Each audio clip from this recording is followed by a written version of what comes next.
This is Dennis, one of the best villains in cinema. But to understand the villain, you gotta understand what's going on. So Plankton wants the Krabby Patty's secret formula, like he always does, and the one thing that always stops him is Mr. Krabs. So what does he do? He frames Mr. Krabs by stealing King Neptune's crown. And I know it doesn't sound bad, but King Neptune sentenced the crown polisher to 20 years in prison just for touching it. So SpongeBob, being the good person he is, said he would get the crown back. Also, it kind of was SpongeBob's fault Mr. Krabs was in this mess in the first place. But he has 6 days to get it back, or that crab gets cooked. So he has to make his way all the way down to Shell City. The whole way there was just one big challenge, especially these two at the gas station. It wasn't much, but they were kind of just mocking him, and personally, I would not have had any of that. And seconds after all of this happens, their car gets stolen. So now their journey is made even worse because they have to walk there. Then Dennis arrives, and it's shown how menacing he is just in the first scene. Just look at his outfit, it's such a contrast compared to all the goofiness in the Bikini Bottom, and the music with the motorbike in the background really fits his sort of villainy. Because he's so different, the gas station boys decided to make some jokes. And when I tell you he takes away their mouths,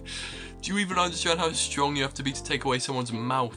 Hey you, subscribe now! But SpongeBob and Patrick eventually find their car, but the key's in a bar with a bunch of people who would definitely fight them if they tried to steal it. So they hatch a plan, and it fails. So they run off into the bathroom to make a new plan, and honestly, they get pretty stressed out, so they decide to blow some bubbles. And that really... Hey, who blew this bubble? Also, there's this one rule in the bar, that anyone who blows a bubble must get beaten senseless by every able-bodied man in the bar. But they made it out alive, and I can't say the same for this guy. So they decide to celebrate with some ice cream, and it kind of turns out that as a trap, and they end up losing their car.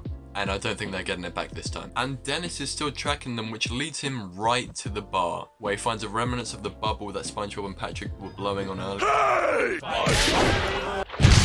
Honestly, this just shows how ridiculously strong he is, bro. Not only did he one-punch this guy, but he also got past SpongeBob and Patrick's challenge pretty easily, which shows that when he finally meets him, they are gonna need a miracle. Speaking of SpongeBob, him and Patrick must go through this scary part of the journey, but I'm just saying, if that was me, you can forget about Mr. Krabs. I'm just gonna go work at McDonald's. But they get past the whole thing with some fake magic from the princess and a kelp mustache. And now all they really... Finally.